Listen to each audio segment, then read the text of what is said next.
السلام علیکم ورحمۃ اللہ وبرکاتہ۔ امید کرتا ہوں کہ آپ احباب خیریت سے ہوں گے۔ تجوید کورس کے اندر آج بہت ہی اہم ویڈیو لے کر حاضر ہوا ہوں۔ آج کے اس لیسن کے اندر ہم اقلاب کے حوالے سے پڑھیں گے کہ اقلاب کیا ہے۔ لاسٹ ویڈیوز کے اندر ہم نے نون ساکن اور تنوین کے حوالے سے سیکھا تھا کہ نون ساکن کیا ہے، تنوین کیا ہے، اور ان کے کون سے رولز ہیں۔ پہلی ویڈیو میں نے نون ساکن اور تنوین آپ کو سمجھایا تھا کہ نون ساکن اور تنوین کیا ہے اور ان کے چار کون سے رولز ہیں۔ پھر نیکسٹ ویڈیو کے اندر ہم نے اظہار کو ڈیٹیل سے پڑھا کہ نون ساکن اور تنوین کا اظہار کب ہوتا ہے۔ اگر آپ نے وہ ویڈیوز نہیں دیکھی تو پہلے وہ ویڈیوز لازمی دیکھ لیں تاکہ آج کا لیسن سمجھنے میں آپ کو آسانی ہو۔ آج کے اس ویڈیو کے اندر ہم نون ساکن اور تنوین کا اقلاب سیکھیں گے۔ سب سے پہلے یہ دیکھ لیں کہ نون ساکن کیا ہے۔ نون ساکن وہ نون ہے جس نون کے اوپر سکون ہوتی ہے، جزم ہوتی ہے۔ تنوین کیا ہوتی ہے؟ دو زبر، دو زیر، دو پیش، اس کو تنوین کہتے ہیں۔ اور آج کا جو رول ہے جو ہم سیکھ رہے ہیں، اقلاب۔ اقلاب کا کیا معنی ہے؟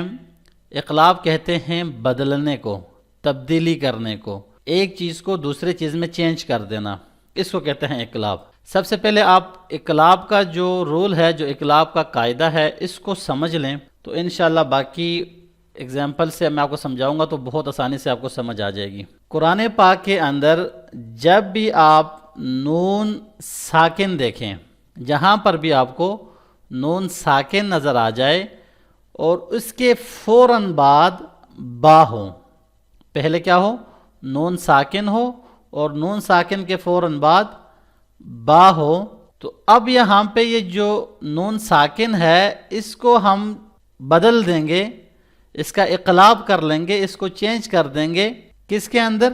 میم کے اندر۔ مثالیں میں آپ کو سمجھاتا ہوں، انشاءاللہ آپ کو سمجھ آ جائے گی، آپ یہ قاعدہ صرف سیکھ لیں۔ اور یہی سیم مثال جو ہے وہ تنوین کے لیے بھی ہے۔ نون ساکن میں اس لیے آپ کو سکھا رہا ہوں کہ ایک چیز آپ سیکھ لیں گے تو دوسرے پہ اپلائی کرنا آسان ہوتا ہے، ٹھیک ہے؟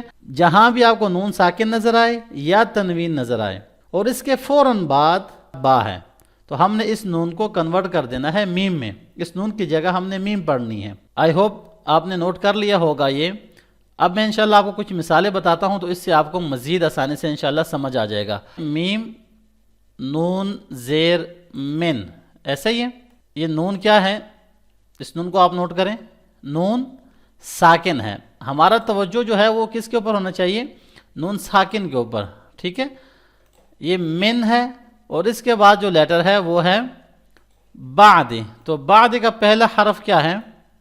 با ہے۔ اس کے اوپر سائن کوئی بھی ہو، بس ہمیں یہ چاہیے، یہ نون ساکن چاہیے اور یہ با چاہیے۔ لیکن پورا ورڈ اس لیے لکھ رہے ہیں تاکہ آپ کو پورا ورڈ کے ساتھ سمجھا سکیں۔ تو اب مثال یہاں پر من اور با، عین زبر با، دال زیر دی۔ اب یہ با دے، اب یہ دیکھیں من بعد، ایسا ہی ہے، لیکن یہ غلط ہے۔ غلط کیوں ہے؟ ہم نے ابھی اصول پڑھا کہ جب نون ساکن ہوگا، جیسا کہ یہاں پہ ہے نون ساکن ہے، اور اس کے بعد با ہوگا تو ہم یہاں پہ اقلاب کریں گے۔ کیا اقلاب کریں گے؟ اس نون کو ہم کنورٹ کر دیں گے، تبدیل کر دیں گے میم میں۔ آپ کے قرآن پاک میں یہاں پر چھوٹا سا میم ہوگا اس طرح کا۔ یہ نون ساکن کی جگہ ہم کیا پڑھیں گے؟ یہ میم پڑھیں گے۔ اس کو ہم کیسے پڑھیں گے؟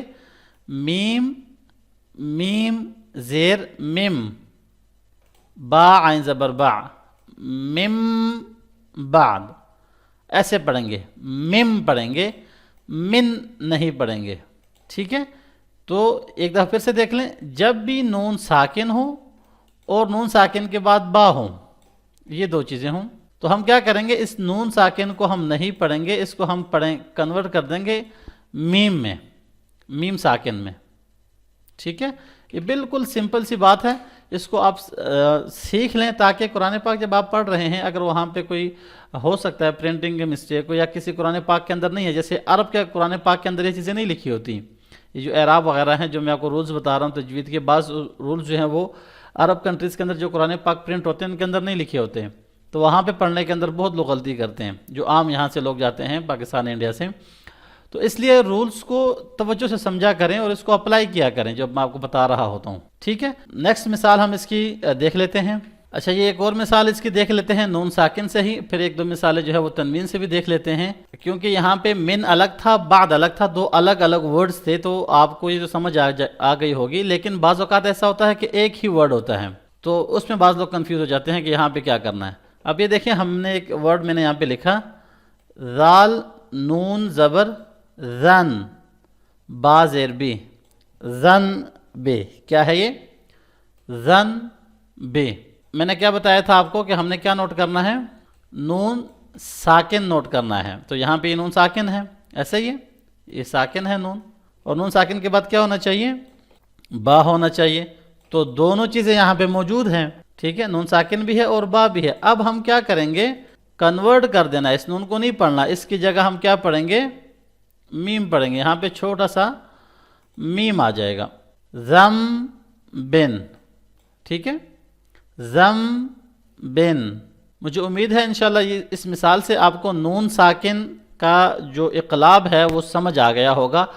کچھ مثالیں ہم اقلاب کی تنوین سے بھی دیکھ لیتے ہیں کہ آیا تنوین میں ہم اقلاب کیسے کرتے ہیں۔ خبیرن بما تعملون، خبیرن ہے نا، را دو پیش رن ہے۔ ہم نے ابھی پڑھا تھا کہ جب نون ساکن ہو یا تنوین ہو تو یہاں پہ کیا ہے؟ تنوین ہے، اور تنوین کے بعد کیا لیٹر آ رہا ہے؟ یہ با۔ تو جب نون ساکن یا تنوین کے بعد با آ جائے، اب ہم نے اقلاب کرنا ہے۔ اقلاب میں ہم کیا کریں گے؟ چھوٹا میم پڑھیں گے۔ یہ چھوٹا میم آپ کو نظر آ رہا ہوگا۔ میم ہم کس کی جگہ پڑھیں گے؟ تنوین کی جگہ پڑھیں گے، اس کی جگہ ہم یہ میم پڑھیں گے۔ یہ دیکھیں میم نہ آگے پیچھے لکھا ہوتا ہے بعض اوقات، تو اس لیے آپ نے کنفیوز نہیں ہونا۔ بعض اوقات یہ پرنٹنگ مسٹیکس وغیرہ ہوتی ہیں، تو لیکن آپ کو اس چیز کا پتہ ہونا چاہیے کہ جب بھی تنوین کے بعد با ہو، تنوین میں کچھ بھی ہو سکتا ہے، دو زبر ہوں، دو زیر ہوں تو پیش ہو، کوئی مسئلہ نہیں ہے۔ یہ اس کے نیچے لیٹر کوئی بھی ہو، لیٹر کا تعلق نہیں ہے۔ یہاں پہ ہم نے کس چیز کو دیکھنا ہے؟ اس چیز کو دیکھنا ہے کہ دو زبر ہونے چاہیے، یا دو زیر ہونے چاہیے، یا دو پیش ہونے چاہیے، اور اس کے فوراً بعد با ہونا چاہیے۔ یہ دو چیزیں آپ نے نوٹ کرنی ہیں، ٹھیک ہے۔ تو تنوین کے بعد اگر با ہے تو ہم اس تنوین کو کنورٹ کر دیں گے میم کے اندر، اس کی جگہ ہم میم پڑھیں گے۔ اصل میں ورڈ کیا تھا یہ؟ خبیرن بما، لیکن ہم خبیرن نہیں پڑھیں گے، کیا پڑھیں گے؟ رم پڑھیں گے، رم، را اور میم پڑھیں گے، رم بما، خبیرم بما۔ اسی طرح سے ایک اور مثال دیکھ لیں، یہاں پر دیکھیں کیا ہے؟ ابدن بما، ابدن ہے، دن، دال دو زبر دن، تنوین ہے، اور اس کے بعد لیٹر کیا ہے؟ با ہے۔ یہ بیچ میں اگر الف آ رہا ہے، یہ دیکھیں تو یہ الف سائلنٹ ہے، اس الف کو تو نہیں پڑھیں گے کیونکہ اس کے پاس کوئی سائن نہیں ہے، یہ میں آپ کو پہلے بتا چکا ہوں۔ تو تنوین کے بعد یہاں پہ با ہے، تو اب ہم نے کیا کرنا ہے؟ تنوین کی جگہ ہم نے میم پڑھنی ہے، تنوین کو ہم نے میم میں کنورٹ کر دینا ہے۔